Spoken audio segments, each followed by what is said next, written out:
आपको बता दें कि अन्न और जल दोनों जो है वो त्यागने का फैसला किया है। रात के 3 बजे अगर एक व्यक्ति एक लड़की पर अटैक करेगा, वो जरा सा भी शोर जो है इतना गूंजेगा कि वहां पर कोई भी आ सकता था उसको बचाने के लिए। मैं एज ए डॉक्टर भी और एज ए ह्यूमन बीइंग भी इस को सब शांति से नहीं देख सकता। अगर मेरी जान की परवाह है प्रशासन को तो वो त्वरित कार्रवाई करे। विरोध करने वालों को आप रोक रहे हो तो आप रेपिस्ट के साथ, तो जैसे आज कोई अगर मुझे आके कहे कि भाई तू ये भूख हड़ताल बंद कर, तो इसका मतलब आप उनके साथ। कलकत्ता रेप केस के बाद पूरे देश में जो है आक्रोश है और इंडियन मेडिकल एसोसिएशन लगातार जो है मामले में जो है सुरक्षा की मांग भी कर रहा है डॉक्टरों के, और हड़ताल भी की गई है। वहीं हरिद्वार जिला चिकित्सालय जो है वहाँ पर एक सीनियर मेडिकल ऑफिसर इस समय हमारे साथ जुड़े हुए हैं। इन्होंने जो फैसला किया है काफ़ी चौंकाने वाला है और न्याय की मांग जिस तरीके से देश जो है पूरा कर रहा है, सुरक्षा की मांग कर रहा है डॉक्टरों की, पहले सुरक्षा फिर ड्यूटी, जो ये नारे जो है स्लोगन हाल ही के कुछ दिनों में सामने आए हैं। विकास दीप जिस समय हमारे साथ जुड़े हुए हैं, इनसे जानेंगे किस तरीके से आहत हुए हैं। और उन्होंने आपको बता दें कि अन्न और जल दोनों जो है वो त्यागने का फैसला किया है और जब तक जो है दोषियों को पकड़ा नहीं जाता इनकी मांग है। आइए सीधा इनसे जान लेते हैं। सर स्वागत है पहले तो आपका। ये रेप केस जिस तरीके से हुआ है, इस घटना को कैसे देखते हैं पहले तो आप एक डॉक्टर की तरह? ये भयावह है, अमानवीय है, कुकृत्य है और जिस तरह से उसके बाद प्रशासन का जो रुख रहा तो ये अत्याचार भी है। अभी तो ऐसे ही हम देख रहे हैं कि भाई एक डॉक्टर, फीमेल डॉक्टर ड्यूटी पर है और उसके साथ ये घटना होती है।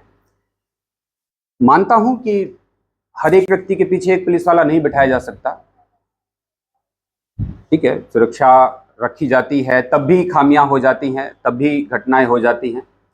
बात यह है कि घटना होने के बाद हम लोगों का क्या कर्तव्य बनता है, क्या प्रशासन की प्रतिक्रिया, जो हॉस्पिटल एडमिनिस्ट्रेशन है उस समय वहां पर।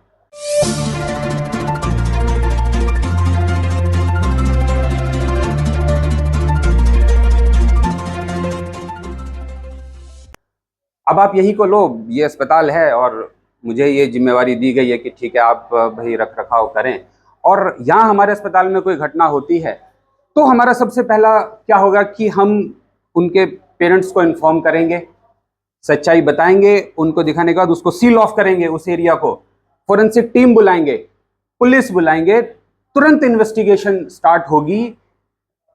3 घंटे की देरी नहीं होगी इस सब चीजों में।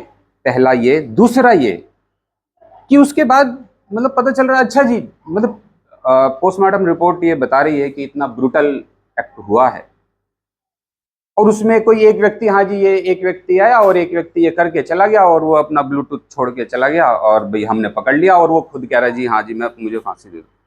हॉस्पिटल के सेमिनार रूम में मतलब कि जो रात के 3 बजे अगर एक व्यक्ति एक लड़की पर अटैक करेगा, वो जरा सा भी शोर जो है इतना गूंजेगा कि वहां पर कोई भी आ सकता था उसको बचाने के लिए। बिल्कुल गले उतरने वाली बात नहीं है कि एक व्यक्ति ने इतना बड़ा वो सब कर दिया, उसमें जरूर 3-4 लोग इन्वॉल्व होंगे, हमारा ये कहना है, स्पष्ट कहना है, और इसकी सही स्पष्ट जांच होनी चाहिए। और इसका दुख हुआ है, इसलिए ये निर्णय मैंने लिया है। और ये तो खैर पूरे हमारे IMA का ही है कि जी हम कार्य बहिष्कार करेंगे, बिल्कुल ठीक है, उसका तो सपोर्ट मैं करता ही हूँ। ये मेरा अपनी तरफ से है कि मैं एज ए डॉक्टर भी और एज ए ह्यूमन बीइंग भी इस को सब शांति से नहीं देख सकता।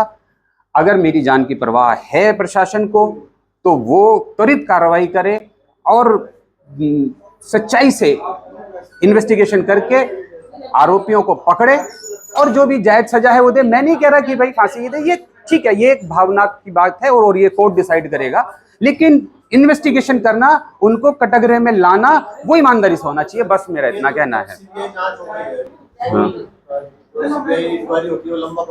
जी नहीं, हाँ बिल्कुल बिल्कुल लंबा नहीं होना चाहिए। हाँ, कुछ मामले ऐसे होते हैं जिनमें त्वरित कार्रवाई की जाती है, ये हम पहले भी देख चुके हैं। फास्ट और ट्रैक। हाँ, और अगर स्वेच्छा प्रशासन की इच्छा हो तो ये जल्दी किया जा सकता है, ये भी संभव है। ये कोई कार्य असंभव नहीं है कि हम तो उसको बिल्कुल जल्दी से जल्दी करके, और हाँ तब तक मैं ठीक है, अगर ईश्वर ने साथ दिया, मैं जीवित तो रहा तो आप ड्यूटी भी कर रहे हैं, हाँ वो आपने करूंगा। अन्न और हाँ जल भी आपसे बिल्कुल, त्याग दिया है। जब तक मेरी सांस में सांस रहेगी, आखिरी पेन चलता रहेगा, मैं अपना कार्य करता रहूंगा, पोस्टमार्टम भी करूंगा। कोई पेशेंट अगर सलाह लेने आएगा, मैं सलाह दूंगा, लेकिन मेरे जीवन की रक्षा अब प्रशासन के हाथ में।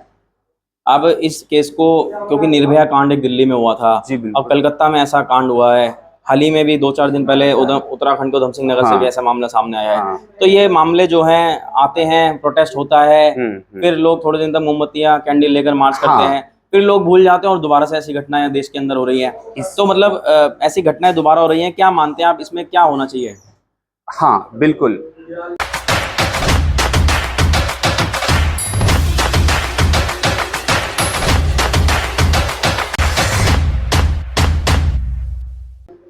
कानून है, कानून बिल्कुल है, कानून सख्त भी है, पर कानून को इम्प्लीमेंट करने वाले लोगों को ईमानदार होना होगा, उनको इच्छा शक्ति दिखानी होगी। सिर्फ किताबों में कानून रह जाए तो हमें न्याय नहीं मिलेगा। उसके लिए हमें ऐसे व्यक्ति चाहिए जो ईमानदारी से अपना कार्य करें। अगर किसी को प्रिंसिपल बनाया जाता है तो पूरे हॉस्पिटल कॉलेज की जिम्मेवारी उस पर होती है। इस तरह से एक्ट करना ये हीनियस है। जिस तरीके से तोड़फोड़ वहां हुई, छात्रों के साथ हाँ, मारपीट हुई है, हाँ इसका भी मैं बहुत विरोध करता हूं। और ये भी गले उतरने वाली बात नहीं है कि कैसे इतने सारे लोग जो शांतिपूर्वक, मतलब एक रेप मर्डर हो गया, उसके लिए डॉक्टर्स और स्टाफ अगर विरोध करने को बैठा तो आप उनको जाके पीटोगे, आप वहां तोड़फोड़ करोगे। आप हो कौन? इसका मतलब आप उन रेपिस्ट के साथ हो। भाई यही तो हुआ ना, विरोध करने वालों को आप रोक रहे हो तो आप रेपिस्ट के साथ हो। जैसे आज कोई अगर मुझे आके कहे कि भाई तू ये भूख हड़ताल बंद कर, तो इसका मतलब आप उनके साथ हो। तो यहाँ पर आपने सुना किस तरीके से डॉक्टर हैं, उनकी जो आहत हुए हैं, वो उनकी जो भावनाएं हैं वो उस पीड़िता के साथ है जिसकी जो है दर्दनाक मृत्यु हुई। और यहाँ पर उन्होंने आपको पूरी तरीके से सुनवाया कि किस तरीके से मेडिकल ऑफिसर है हरिद्वार जीडी हॉस्पिटल में, और अपनी ड्यूटी के दौरान भी देख सकते हैं इस समय भी वो काम कर रहे हैं और अन्न और जल त्याग दिया है। अब देखना होगा कि ऐसे भूख हड़ताल को जो है ये कब तक इनकी जारी रहेगी, और क्योंकि काफ़ी इसके सीवियर जो है आने वाले दिन में इम्पैक्ट दिखाई दे सकता है इनकी बॉडी पर भी, क्योंकि जब पानी नहीं जाएगा तो शरीर जो है वो, उसको सबसे ज़्यादा ज़रूरत पानी और की होती है, लिक्विड की। फिर मिलते हैं आपको किसी अगली खबर के साथ, तब तक आपका बहुत बहुत धन्यवाद।